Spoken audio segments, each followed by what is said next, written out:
sénatrice, et pour 5 minutes. Oui, Monsieur le Président, Madame la Ministre, mes chers collègues, un petit rappel. Ce débat aujourd'hui vient d'une initiative que nous avions prise avec notre collègue Michel Calvet et notre collègue Havet, puisque nous avions d'abord imaginé une commission d'enquête sur ce sujet qui est large, qui s'est mutée en mission d'information et qui finit en débat parce que le droit de tirage avait été utilisé par le groupe de l'Union centriste, qui a néanmoins voulu avoir ce débat. Alors ce débat est très riche puisqu'il a permis d'entendre de très nombreux collègues, y compris jusque dans les Ardennes, qui n'est pas vraiment un territoire maritime. Et moi, je voulais vous dire, Madame la Ministre, que vos réponses ont été tout à fait enthousiastes, mais beaucoup plus enthousiastes que précises. Qu'il s'agisse des questions sur la fiscalité, dont les réponses vont arriver, qu'il s'agisse des questions sur les financements qui sont en place, qu'il s'agisse de la coordination, toutes les questions qui ont été posées ont reçu évidemment un certain nombre de réponses, pas toujours très précises. Et puis, il y a un mot que je n'ai pas entendu, c'est le mot souveraineté.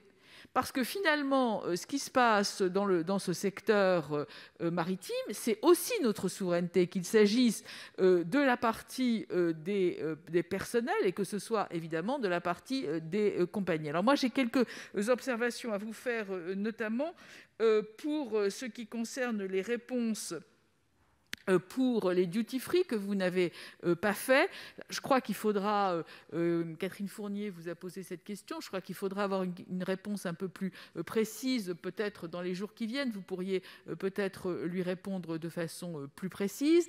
Et puis, plus généralement, en ce qui concerne toutes les aides qui ont été données, Madame la Ministre, il faudrait probablement pouvoir lister ces aides et surtout éviter que certaines compagnies, que certaines sociétés ne bénéficient d'aides parce qu'elles sont très importantes historiquement, etc., et que d'autres, plus petites et moins voyantes, ne soient pas aidées de façon aussi équitable. Et moi, je souhaiterais, Madame la Ministre, que pour le prochain PLF, vous puissiez, avec vos services, nous rendre un orange budgétaire de politique transversale sur cette activité transmanche, puisque vous l'avez dit tout à l'heure, elle concerne de nombreux ministères, à la fois l'environnement, à la fois les transports, bien sûr l'économie. Donc je crois qu'un orange budgétaire serait bienvenu, puisqu'il permettrait de fixer l'ensemble des dispositifs dans un seul et même document qui nous permettra donc de travailler.